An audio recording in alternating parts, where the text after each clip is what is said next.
بسم اللہ الرحمن الرحیم۔ السلام علیکم ورحمۃ اللہ وبرکاتہ۔ ڈیلی فقی چینل میں آپ کو خوش آمدید۔ کندھے تک غسل یا تیمم۔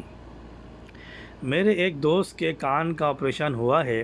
ڈاکٹر نے 1 مہینے تک نہانے سے منع کیا ہے۔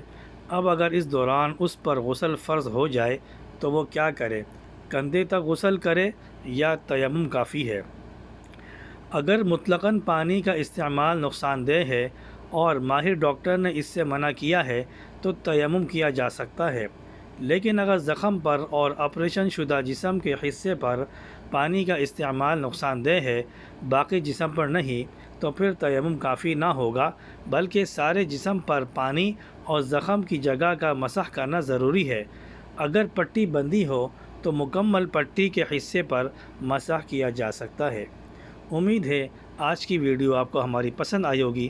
پسند آنے پر ہماری ویڈیو کو لائک کریں، اپنے دوستوں کے ساتھ اس کو شیئر کریں اور ہمارے چینل کو سبسکرائب کریں۔ السلام علیکم ورحمۃ اللہ وبرکاتہ۔